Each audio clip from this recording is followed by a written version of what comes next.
Goeiedag, ek hoop dit gaan goed en dat God se genade saggies op jou skoot kom rus het vanoggend. Ek wil vir jou vra, lê jy nagte wakker, besig om te bid, soekend na 'n antwoord, hande uitgestrek na God? Miskien het jy al so gevoel, miskien voel jy so, dat jy wonder of God jou verlaat het. As dit die geval is, luister vandag saam met my na Psalm 77. Kom ons neem 'n stukkie van wat Asaf ervaar het, toe hy nagte wakker gelê het en gesug het en gewonder het, waar is God? Wat het hy gedoen? Hoe het hy uiteindelik nader aan die Here beweeg? En net miskien praat God met my en jou deur Psalm 77 vandag. Kom ek lees vir ons hierdie Psalm. Ek roep na God om hulp. Ek roep na God want hy sal my hoor. In my nood soek ek hulp by die Here. Ook in die nag bly my hande in gebed uitgestrek, sonder om moeg te word, maar ek vind geen troos nie. Ek dink aan God en ek sug. Ek dink na en ek is verslae. Sela.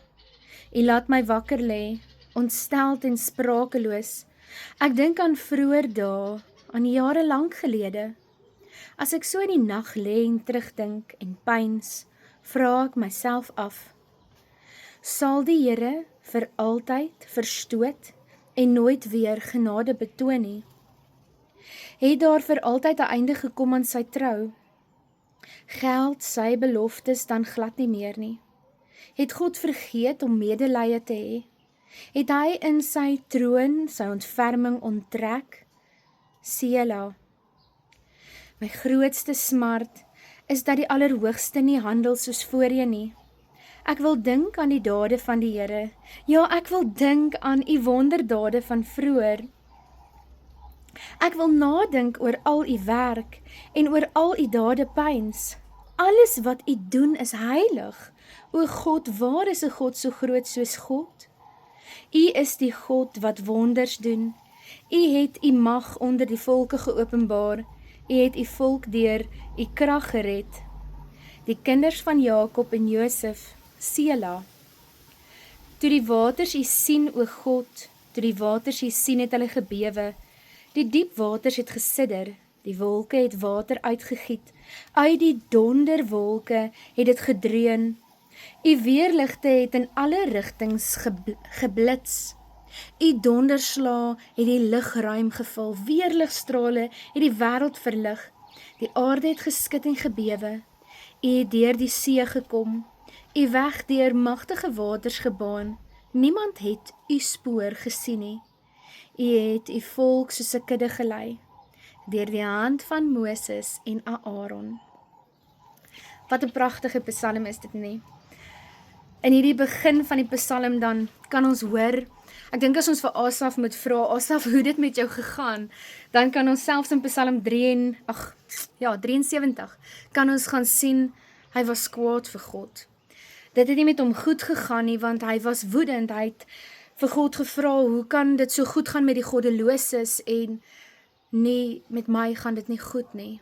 En hy het gevoel hy lewe reg, waarom gaan dit dan nie goed nie? En hier is hy nog steeds baie ontsteld en ons lees dat hy lê wakker. Hy lê wakker en sy hande in vers 3. In die nag bly my hande in gebed uitgestrek, sonder om moeg te word. En dan sê hy ook, hy vind geen troos nie. Hy dink aan God en hy sug. Ek weet nie wie van ons het al ooit aan God gedink en gesug en gewonder, waar is God nie? Maar dit is presies waar hy homself bevind en hy het hierdie aanklag half teen God. En dan kom ons agter, hy dink en hy dink en hy dink.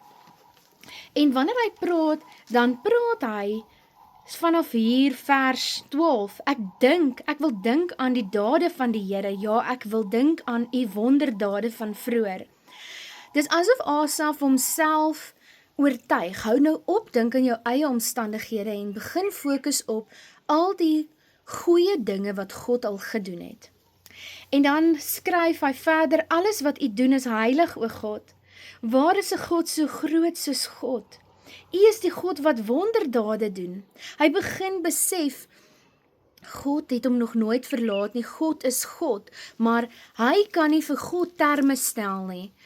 Hy moet God op God se terme ontmoet. En hier kom ons agter dat sy gevoelens speel 'n baie groot rol in die begin van die Psalm. Hoe hy voel, oor sy omstandighede, oor hoe hy sug, oor wat aangaan in sy eie lewe. En dan besef hy moet ook kognitief dink oor hoe hy voel. En wanneer ons in voeling kom met ons gedagtes en ons gevoelens en daai twee bymekaar bring, dan is dit half 'n tweede opinie wat vorm en dit is presies wat hier gebeur. Dan vorm hierdie tweede opinie by Asaf en hy onthou wat het God gedoen. U donderslae het die lugruim gevul, weerligstrale het die wêreld verlig. Die aarde het geskud en gebewe.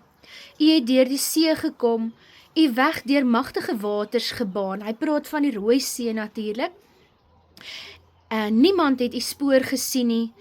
U het u volk soos 'n kudde gelei deur die hand van Moses en Aaron. Hy praat van die waters wat die Egiptenare weggespoel het en sy volk wat God gered het. God het sy eie volk gered.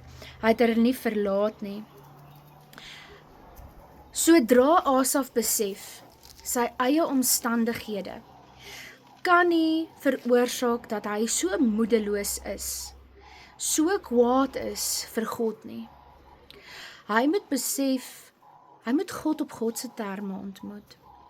En dit is wat hy gedoen het. Hy het toe begin dink oor hoe hy voel. En hy het begin dink aan, waarom voel hy so? En hy het gaan terugdink aan, wat het God vir hom beteken? En uiteindelik het hy besef, wie God nog steeds is.